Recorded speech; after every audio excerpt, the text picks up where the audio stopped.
Hello दोस्तों, मेरा नाम है डॉक्टर के.एच. चौगले और हमारे चैनल डॉक्टर कंसल्ट में आप सभी का बहुत बहुत स्वागत है। आज हम इस वीडियो में आगे बात करने वाले हैं अपेंडिसाइटिस के बारे में।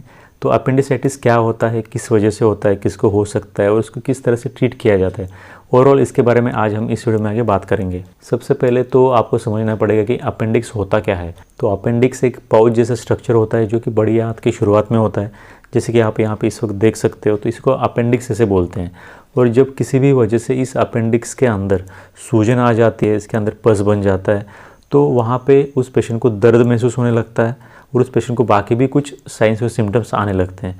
तो इसी मेडिकल कंडीशन को हम अपेंडिसाइटिस ऐसे बोलते हैं। तो इसके बाद हम बात करेंगे अपेंडिसाइटिस के लक्षणों या फिर सिम्टम्स के बारे में। सबसे पहली बात, उस पेशेंट को अपने नाभि के यहाँ पे या फिर अपने नेवल के यहाँ पे दर्द महसूस होने लगता है और ये दर्द धीरे धीरे करके राइट साइड को या फिर उसके दाहिने बाजू को रेडिएट होता है। मतलब कि ये दर्द धीरे धीरे करके नाभि के यहाँ से राइट साइड की तरफ मूव होने लगती है, जिसको कि हम मेडिकल लैंग्वेज में राइट इलियक फोसा ऐसे बोलते हैं। वहाँ पे उस पेशेंट को ज़्यादा दर्द होने लगता है। अब इस दर्द की एग्जैक्ट लोकेशन बताने के लिए मैं आपको यहाँ पे एक स्लाइड दिखा रहा हूँ। तो यहाँ पे जैसे बताया गया है, यहाँ पे जैसे दिखाया गया है, तो इसी एरिया में उस पेशेंट को सबसे ज़्यादा दर्द होता है। अपेंडिसाइटिस के पेशेंट को जो दर्द होता है वो दर्द हल्का भी हो सकता है या फिर मीडियम भी हो सकता है, और किसी किसी पेशेंट में अपेंडिसाइटिस की वजह से बहुत ज़्यादा तेज़ दर्द या फिर सीवियर पेन भी हो सकते हैं। अपेंडिसाइटिस की वजह से उस पेशेंट में फीवर आ सकता है, मतलब कि बुखार आ सकता है, उस पेशेंट को ठंड लग सकती है। इसके साथ साथ पेशेंट को भूख न लगना, पेशेंट को उल्टी होना या फिर उल्टी जैसा सेंसेशन होना, इसी के साथ साथ डायरिया होना, ये भी कुछ लक्षण हैं जो कि अपेंडिसाइटिस की वजह से उस पेशेंट में देखे जा सकते हैं। इसके बाद हम बात करेंगे अपेंडिसाइटिस के डायग्नोसिस के बारे में। तो अपेंडिसाइटिस को डायग्नोस करने के लिए हम उस पेशेंट में CT scan of the abdomen कर सकते हैं या फिर MRI ऑफ द एब्डोमेन कर सकते हैं, या फिर जो आमतौर पे किया जाती है टेस्ट वो होती है अल्ट्रासोनोग्राफी। तो ultrasonography of the whole abdomen और पेल्विस भी करेंगे तो भी हम उस पेशेंट में अपेंडिसाइटिस को डायग्नोस कर सकते हैं।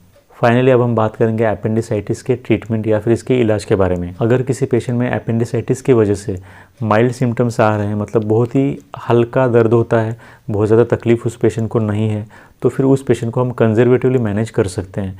इसके अंदर हम उस पेशेंट को कुछ इंट्रामस्कुलर इंजेक्शन जिससे कि दर्द कम हो दे सकते हैं। इसके साथ साथ उस पेशेंट में कुछ एनाल्जेसिक की मेडिसिन और कुछ एंटीबायोटिक्स की दवाई उस पेशेंट को खाने के लिए दी जाती है। इसके साथ साथ अगर उस पेशेंट में कुछ बाकी सिम्टम्स है तो फिर उस पेशेंट को सिम्टोमेटिकली ट्रीट किया जाता है, मतलब उसके सिम्टम्स को कम करे इस तरह की दवाई दी जा सकती है। लेकिन अगर किसी पेशेंट को अपेंडिसाइटिस की वजह से पेट के अंदर बहुत ज़्यादा दर्द हो रहा है और वो पेशेंट दर्द को सहन नहीं कर पा रहा है, तो फिर उस पेशेंट में सर्जरी या फिर ऑपरेशन किया जाता है। तो अपेंडिसाइटिस की जो सर्जरी होती है वो दो तरह से की जा सकती है। एक तो होती है ओपन सर्जरी, जिसके अंदर हम उस पेशेंट को एब्डोमेन के ऊपर एक तिरछा छेद लिया जाता है, एक इंसिजन लिया जाता है, जैसे कि आप यहाँ पे लोकेशन देख सकते हो। दूसरी जो सर्जरी होती है वो होती है लैप्रोस्कोपिक सर्जरी, और लैप्रोस्कोपिक सर्जरी के अंदर कोई चीरफाड़ नहीं करनी पड़ती और लैप्रोस्कोप की सहायता से उस पेशेंट में जो अंदर अपेंडिक्स है उसको विजुलाइज करके उसको बाहर से ही कट करके बाहर निकाला जा सकता है।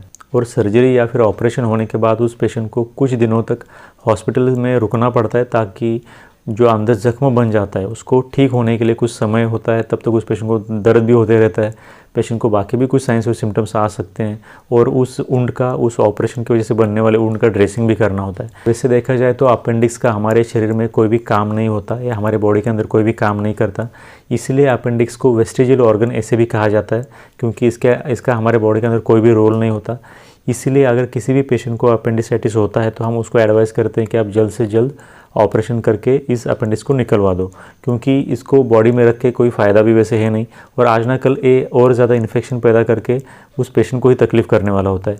इसीलिए एज़ सून एज़ पॉसिबल जब उसको पेशेंट को सिम्टम्स आने लगते हैं और डायग्नोसिस कन्फर्म हो जाता है कि अपेंडिसाइटिस है, तो फिर उस पेशेंट में सर्जरी करना कभी भी बेहतर होता है। क्योंकि अगर आप सर्जरी नहीं करोगे और अपेंडिसाइटिस की तकलीफ बढ़ जाएगी तो उसकी वजह से कुछ केसेस में अगर पेट में अपेंडिक्स फूट जाता है तो जो इन्फेक्शन फैलता है उसकी वजह से जो कॉम्प्लिकेशंस वो सेप्सिस बन जाता है, उससे पेशेंट को बचा पाना भी मुश्किल हो सकता है। इसलिए अपेंडिक्स का अगर डायग्नोस हो जाता है तो जल्द से जल्द आप अपने डॉक्टर की सलाह से सर्जरी या ऑपरेशन करवा लें, यही सबसे बेहतर रहेगा। So this was in short about appendicitis. Thanks for watching this video till then. Thank you very much.